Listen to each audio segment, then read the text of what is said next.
Mas Fadli akan menyampaikan dulu dua poin yang terkait dengan potensi kecurangan yang sudah dapat kami laporkan.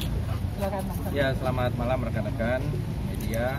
Ini menyampaikan dua hal.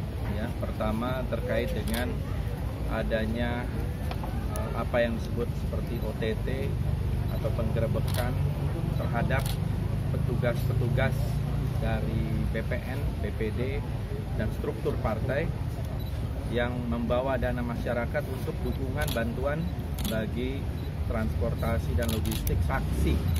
Jadi itu bukan money politics. Jadi kami tegaskan bahwa mereka itu membawa surat-surat resmi, surat mandat untuk dukungan bantuan saksi yang dananya berasal dari masyarakat. Dan mereka membawa surat-surat. Jadi kami himbau kepada pihak kepolisian untuk tidak gegabah, ya,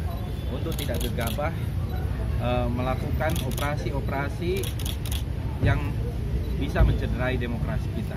Jangan ganggu proses demokrasi ini, ya, karena ini saya kira sangat membahayakan bagi kita semua, bahwa apa yang dilakukan oleh para petugas dari pihak 02, dari BPN, BPD, itu terkait untuk persiapan logistik saksi, bukan money politics. Kalau ada yang terkait dengan money politics, itu seperti amplop-amplop, itu silakan. Ya, tetapi ini tidak ada. Yang terjadi di beberapa provinsi, kami mendapat laporan di Sumatera Utara, di Riau, dan di beberapa provinsi lain. Kabarnya ada juga di Jawa Timur, ya, di Yogyakarta, dan di beberapa yang lain. Itu adalah petugas-petugas resmi yang membawa dana-dana yang dikumpulkan dari masyarakat dan kemudian untuk dukungan logistik, ya. Itu yang pertama. Yang kedua, kita juga mengalami sejak tanggal 15-16 ini cyber attack terhadap aset-aset digital dari Prabowo Sandi, ya, yang berasal dari 20 negara, dan ini sangat mengganggu proses demokrasi kita karena tentu saja aset-aset digital kita seperti website prabowosandi.com, OKOC, dan lain-lain diserang, ya, oleh cyber entah namanya, attack ini, yang menurut saya jelas ini adalah satu serangan terencana untuk melumpuhkan aset-aset digital yang kami miliki, sehingga ini juga mengganggu aplikasi-aplikasi seperti Ayo Jaga TPS dan aplikasi-aplikasi lain yang dilakukan oleh relawan. Jadi kami menghimbau pihak aparat kepolisian yang mempunyai juga bagian dari cyber unit untuk segera mengantisipasi ini, ya. Polri adalah milik kita bersama, bukan milik salah satu pihak. Jadi kami harap juga untuk mengantisipasi ini jangan sampai kemudian ini menodai demokrasi kita. Saya kira ini dua hal yang ingin kami sampaikan. Ya, ini juga sama, ya, terkait dengan hal yang kedua, peretasan terhadap akun-akun. Kemarin ini sudah berjalan beberapa hari, bahkan sudah beberapa minggu, terhadap juru bicara BPN, ada juga dari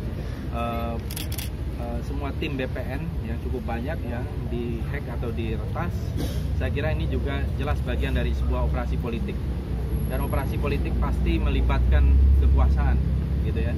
Jadi kami harap juga lembaga-lembaga dan aparatur kekuasaan janganlah berbuat seperti ini, ya, karena kita tahu dan kita akan tahu siapa yang melakukan ini.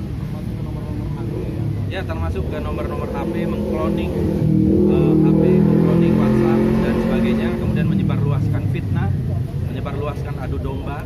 Saya kira ini cara-cara yang sangat buruk di dalam berdemokrasi.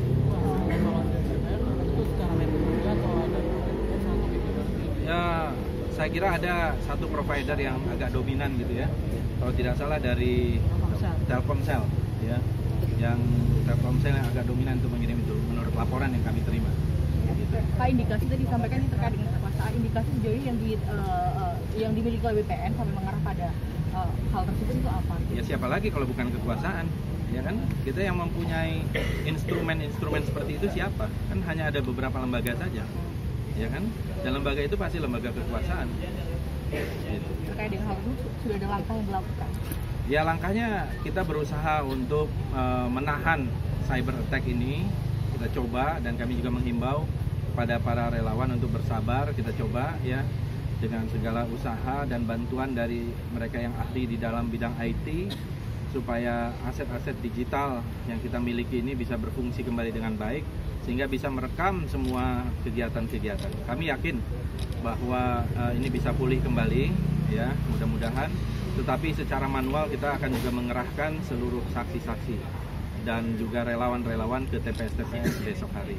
Soal ODT mau konfirmasi halte yang di Jakarta Utara bukan ya tadi? Ya cukup banyak gitu ya, yang lapor ya, dan katanya konon masih berjalan. Jadi kita menghimbau ya kepada aparat kepolisian khususnya bahwa ini bukan money politics. Kalau money politics serangan Fajar itu seperti amplop 400.000 itu jelas itu adalah money politics. Kalau ini adalah bagian dari untuk bantuan logistik saksi dan dibawa oleh aparatus partai, aparatus dari BPN, dari BPD, dan mereka membawa surat mandat resmi gitu. Jumlah dananya berapa Bang Fadli? Belum tahu kita, karena itu ada, kan kita banyak mendapatkan sumbangan-sumbangan dari masyarakat ya, dalam pertemuan-pertemuan, di dalam kampanye-kampanye akbar, maupun di dalam segala macam pertemuan baik pribadi, kelompok, dan lain-lain. Itu nanti kalau urusan pelaporannya ada di bendahara. Pak Fadli, untuk yang cyber attack apakah sudah ada laporan resmi ke kepolisian? Ya dalam waktu dekat ini ya tim advokasi saya kira sudah menandai dan juga akan segera memproses ini cyber crime. Ini bagian dari cyber crime saya kira. Dan kalau hasil pertemuan kita konsolidasi dan nanti mungkin disampaikan juga resmi oleh langsung oleh kandidat, oleh Pak Prabowo atau Pak Sandiaga Uno. Baik, itu dulu ya teman-teman. Terima kasih banyak.